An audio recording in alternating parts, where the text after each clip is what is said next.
Welcome back to city news. బుధవారం జరిగిన Tenali assembly నియోజకవర్గ జనసేన టీడీపీ బీజేపీ ఉమ్మడి అభ్యర్థి నాదెండ్ల మనోహర్ నామినేషన్ కార్యక్రమానికి నియోజకవర్గ వ్యాప్తంగా టీడీపీ బీజేపీ జనసేన శ్రేణులు భారీ సంఖ్యలో తరలివచ్చారు. తెనాలి మండలం అంగళగుదురు గ్రామం నుండి గణేష్ యూత్ అధ్యక్షులు వీరవల్లి మురళి ఆధ్వర్యంలో టీడీపీ శ్రేణులు భారీగా తరలివచ్చి నాదెండ్ల మనోహర్ కు మద్దతు తెలిపారు. కార్యక్రమంలో టీడీపీ నాయకులు కార్యకర్తలు పాల్గొన్నారు.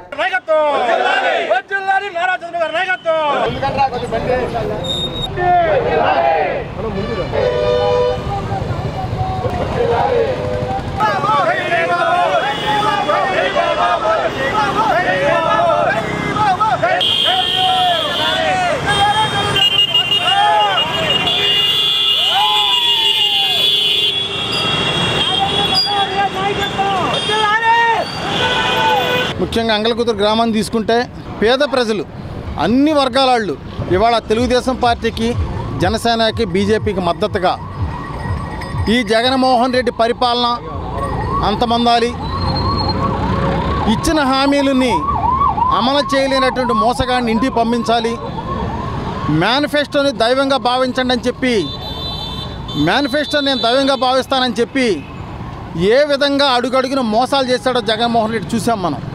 ఇవాళ ముఖ్యంగా పక్కన ఉన్నటువంటి అమరావతి రాజధాని ఏ విధంగా మోసం చేశాడో మనం చూసాం.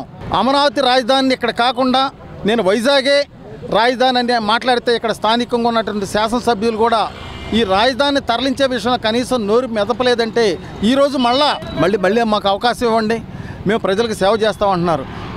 ఈ ప్రాంతాన్ని అడుగడుగున గంజాయిమయంగా మార్చిన ఘనత ఈ వైసీపీ ప్రభుత్వం. తెలుగుదేశం పార్టీ బీజేపీ జనసేన కూటమి అభ్యర్థి ఎన్డీఏ ఉమ్మడి అభ్యర్థిగా నామినేషన్ చేసినటువంటి శ్రీ నాదెండ్ల మనోహర్ గారి యొక్క నామినేషన్ కార్యక్రమానికి మా అంగళగుదురు గ్రామం నుండి వేలాది మంది కార్యకర్తలు ర్యాలీగా బయలుదేరి మనోహర్ గారి యొక్క విజయాన్ని కాంక్షిస్తూ వారి విజయం తథ్యమే మెజార్టీ కోసమే మా గ్రామం నుండి కూడా శాశ్వతలో ప్రయత్నిస్తున్నాము. నాదెండ్ల మనోహర్ గారు విజయం సాధించి రేపు రానున్న ఎన్డీఏ గవర్నమెంట్ కూటమిలో తెనాలి నియోజకవర్గానికి అభివృద్ధిలో బాటలు వేస్తారని చెప్పి కోరుకుంటూ ఈ నామినేషన్ కార్యక్రమానికి ఎలా మంది తరలివచ్చినటువంటి తెలుగుదేశం పార్టీ నాయకులకు, బీజేపీ నాయకులు, కార్యకర్తలకు, అభిమానులకు మా అంగళగుదురు గ్రామ తెలుగుదేశం పార్టీ తరఫున ధన్యవాదాలు, శుభాకాంక్షలు. రాష్ట్ర ప్రజలను మరోసారి మోసగించేందుకు ముఖ్యమంత్రి జగన్ సిద్ధం సభ పేరుతో బయలుదేరారని పీసీసీ అధ్యక్షురాలు వైఎస్ షర్మిల తీవ్ర స్థాయిలో విమర్శించారు. ఎన్నికల ప్రచారంలో భాగంగా షర్మిల తెనాలి నియోజకవర్గంలో పర్యటించారు. తెనాలి మండలం అంగళగుదురు గ్రామం నుంచి కాంగ్రెస్ పార్టీ శ్రేణులు భారీ ర్యాలీతో ఆమెకు ఘన స్వాగతం పలికారు. అనంతరం తెనాలి మార్కెట్ సెంటర్లో ఏర్పాటు చేసిన బహిరంగ సభలో ఆమె మాట్లాడుతూ రాష్ట్రంలో ఇంతమంది ఎంపీలు ఉన్న రాష్ట్ర ప్రయోజనాల గురించి, ప్రత్యేక హోదా గురించి పార్లమెంట్లో గొంతెత్తకపోవడం దారుణమని అన్నారు. ఆంధ్రప్రదేశ్లో కాంగ్రెస్ పార్టీ అధికారంలోకి వచ్చిన వెంటనే ప్రత్యేక హోదా, రైతులకు రుణమాఫీ, పేదలకు 5 లక్షలతో పక్కా ఇల్లు నిర్మాణం వంటి మరిన్ని చర్యలు చేపడతామని షర్మిల ప్రజలకు హామీ ఇచ్చారు. స్వర్గీయ రాజశేఖర్ రెడ్డి రైతాంగాన్ని నెత్తిన పెట్టుకుంటే జగన్ రైతులను అన్ని రకాలుగా మోసం చేశారని దుయ్యబట్టారు. జగన్ పాలనలో రాష్ట్రంలో అన్ని మాఫియాలు దాడులేనని ఆరోపించారు. కుల మతాలకు అతీతంగా దేశ ప్రజలకు మేలు చేసేది కాంగ్రెస్ పార్టీ ప్రభుత్వమేనని వెల్లడించారు. ప్రధాని మోదీ నియంత్రణ పాలనలా ఉందని పేర్కొన్నారు. ఆంధ్ర ప్యారిస్ గా పేరొందిన తెనాలి గంజాయికి అడ్డగా తయారైందని, స్థానిక ఎమ్మెల్యే అన్ని రకాలుగా బాగున్నారని ఎద్దేవా చేశారు.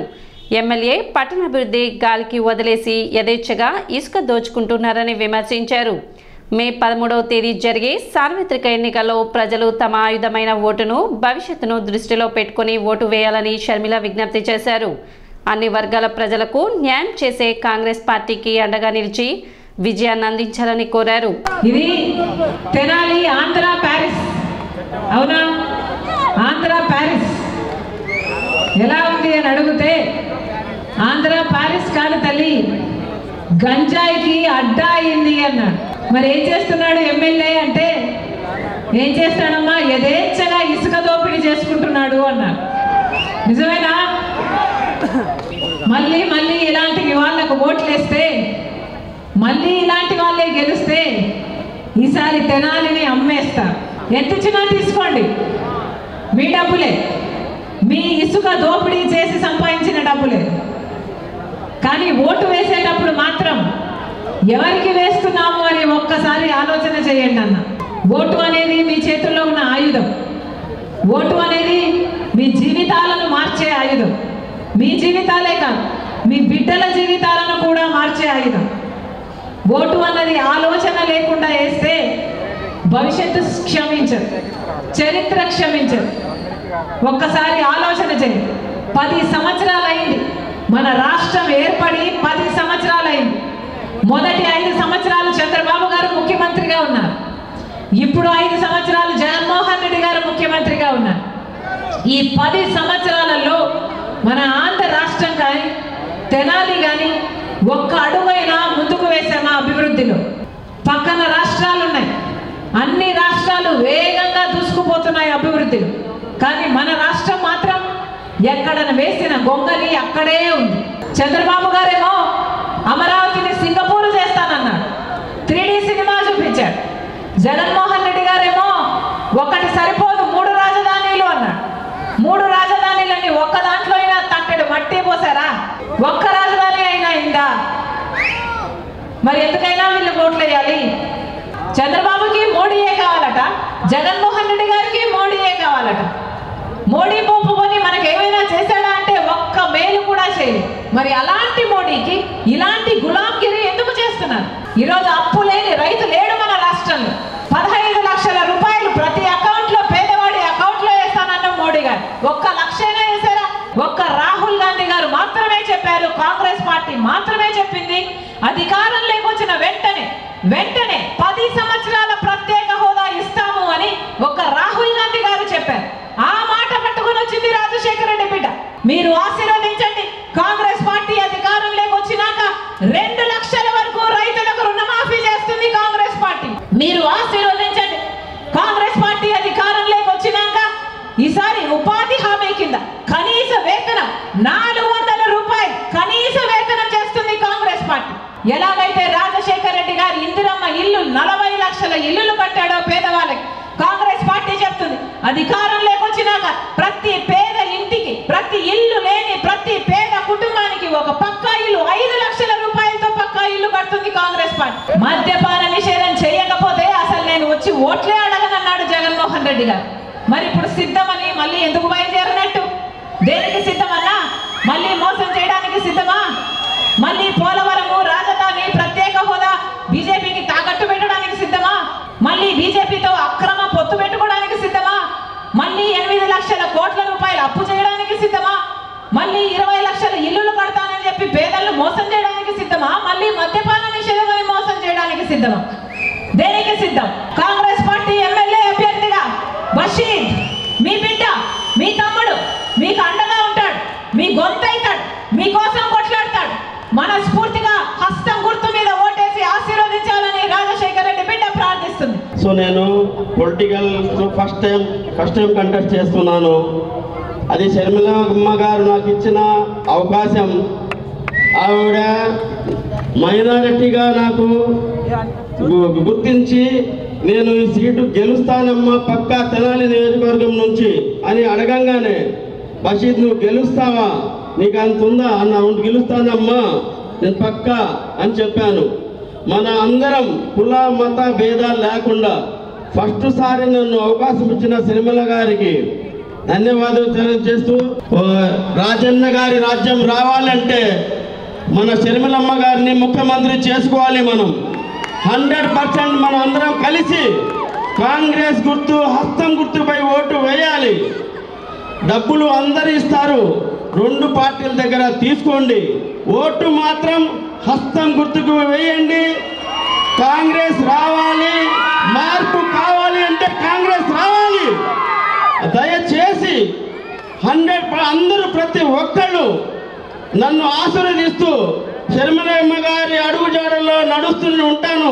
మీరు నన్ను గెలిపిస్తే ఈ తెనాలి కాదు, మన కాంగ్రెస్ పార్టీ అభివృద్ధి చెందాలి అంటే, రాజన్న గారి, రాజశేఖర రెడ్డి గారి పరిపాలన రావాలి అంటే మళ్ళీ షర్మిలమ్మ గారిని ముఖ్యమంత్రిని మనం చేసుకుంటేనే ఇది సాధ్యం. లేకపోతే అంతే. షర్మిల గారు వచ్చిన తర్వాత యువత కాంగ్రెస్ వైపు చూస్తుంది. ఆమె మాటలో, ఆమె భావంలో అన్నిట్లో నిజాయితీ ఉంది. ఒక్క మాటలో చెప్పాలంటే రాజశేఖర రెడ్డి గారు ఎలాగైతే ప్రజలకు సంబంధించిన విషయాలు చెప్తారో అదే పద్ధతుల్లో షర్మిల గారు కూడా ప్రజల్లోకి వెళుతూ ఉన్నారు. కాబట్టి భవిష్యత్తు రాజకీయాలను శాసించేది షర్మిల గారు అనేటటువంటి విషయం ఈ సందర్భంగా మీ అందరికీ తెలియజేస్తూ ఇవాళ ఇండియా కూటమి తరఫున పార్లమెంట్ అభ్యర్థిగా ఈ గుంటూరు పార్లమెంటు సిపిఐ కేటాయించడం జరిగింది. దానికి నేను నా పేరు అజయ్ కుమార్, కంకి కొడవలు గుర్తు, అలాగే మా సోదరుడు హస్తం గుర్తు మీద పోటీ చేస్తూ ఉన్నాడు. అతన్ని గెలిపించవలసిందిగా, మా గెలుపు షర్మిలమ్మ గెలుపు అని ఒక్కసారి గుర్తుపెట్టుకోవాలని తెలియజేస్తూ సెలవు తీసుకుంటూ ఉన్నాను. సిటీ న్యూస్ ముగించే ముందు ముఖ్యాంశాలు మరోసారి.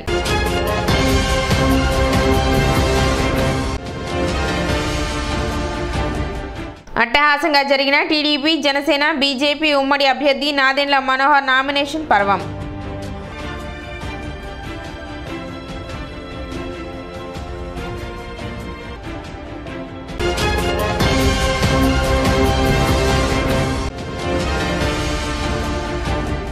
వాలంటరీ వ్యవస్థను టీడీపీ రద్దు చేస్తుందని దుష్ప్రచారం చేస్తున్నారంటూ మండిపడ్డ మాజీ మంత్రి నక్కా ఆనంద్ బాబు.